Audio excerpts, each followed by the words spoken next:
My sister's 45-year-old boyfriend is in love with my 13-year-old son. I am a single mother living on a waitress salary. Times are tough right now, and due to unforeseen circumstances, I've had to move in with my sister for the past couple months. It's not an ideal situation, but I'm doing my best. I have an ex-husband who is emotionally abusive, hence the divorce. We share custody of my incredible son, let's call him Roman, who has been so understanding of our financial situation, even at his age.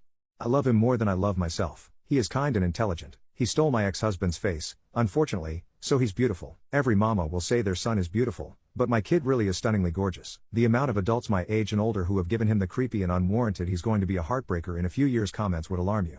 He has ADHD, but maintains decent grades. He plays a sport and is good at it. He's got lots of friends who he visits often, and vice versa. Despite the changes in our living situation, he is thriving, and I'd do anything to keep that up. My sister, let's call her Sarah, and her boyfriend, let's call him David, are well off and live in a massive house. My sister was happy to take me in, but her boyfriend David, not so much, which I completely understand. I offered to pay rent, but my sister won't have any of it, so I do chores around the house and cook as often as my work schedule will let me.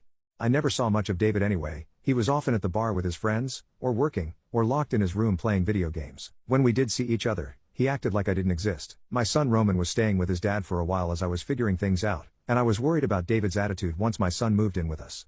I talked to David and promised him that Roman would be respectful and well-behaved, but he was weird about it and shrugged me off. Then David met Roman. David is absolutely fascinated with my kid. His disposition changed so quickly that it gave me whiplash. Suddenly, he stopped locking himself in his room and has decided to spend time with us.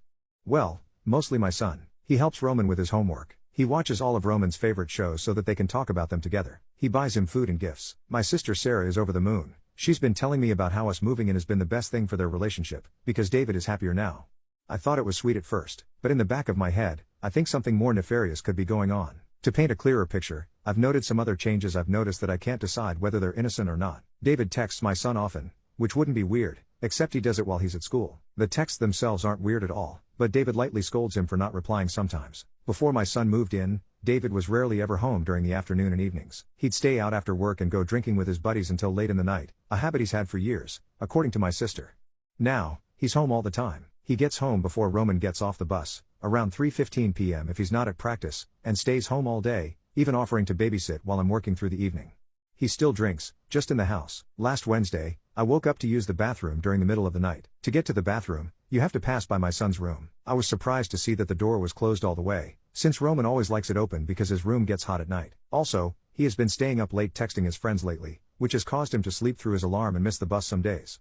So that night, I opened the door to let the air in and make sure he was asleep, and there was David, standing by Roman's bed. In the dark, he stated that he was looking for his cell phone, but I saw him jump with anxiety when I opened the door. He left quickly, muttering something about how it might be in the kitchen. Why would his phone be in my son's room? And why was the door closed? David offers to drive my son everywhere he needs to go. Only him. School, if he misses the bus, practice, his friends' houses. This is the same man who wouldn't lift a finger for me until my son moved in. It's been incredibly helpful since I'm not home often, but a part of me wonders if he's doing it for the wrong reasons. I caught David doing Roman's laundry, resulting in a few articles of clothing going missing. This one irritated me because I make my son do his own laundry. I asked him not to do this, but his excuse is that he is trying to save water. I don't know how to fight him on this, since it's his house. I am terrified to bring this up to my sister. Am I reading into things too much? Am I silly for worrying that he might have ulterior motives? If I tell my sister and she gets angry and there's nothing going on, she'll kick us out and we'll be homeless.